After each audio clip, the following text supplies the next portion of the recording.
কেমন? আরে ওকে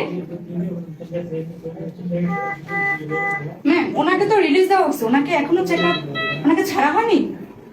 আপনাকে রিলিজ দেওয়া হয়েছে, আপনি এখনো মেডিকেলে? আমি যাবো না। কি আপনার কোনো প্রবলেম আছে? আছে। কিসের প্রবলেম? আমি এখান থেকে যাবো না, কেন? যাইতে ইচ্ছা করতেছে না। আজব কথা, আমাদের তো অন্য পেশেন্ট আছে, আপনি যাবেন না কেন?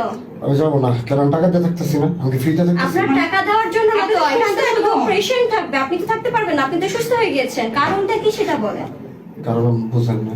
কি কি কারণ বুঝবো? পেশেন্ট থাকতে চাইতেছে এখানে, এটা কি কারণ হতে পারে? মেডিকেল রোগীর জায়গা। নার্সের সেবা মনে হয় ভালো লাগছে। আচ্ছা, আপনি একজন ডক্টর, আপনি এত কিছু বুঝেন, আপনি এটা বুঝেন না আমার মনটা কি চায়। আপনার মন কি চায়? বুঝাইতেই না।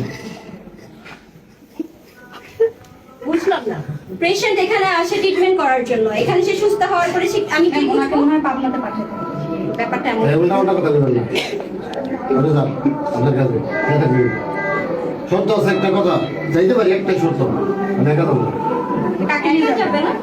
ডাক্তার যদি আমার সাথে যাই তাহলে যাইতে পারি, তাছাড়া আমি থেকে যাবো। আস্তাগফিরুল্লাহ, আস্তাগফিরুল্লাহ, আমার মেডিকেলের কাজ, আমি কেন রোগীর পাশে যাব?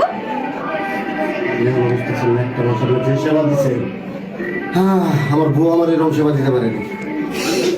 এটা আমাদের রেসপাইট কেয়ার টিমের কাজ। জীবনটা একা কাটাইতে চাই না, একটা তো সঙ্গী প্রয়োজন নাকি? নার্স, গার্ড ডেকে নিয়ে আসো, ঠিক ওকে আছে, করো। ঠিক আছে।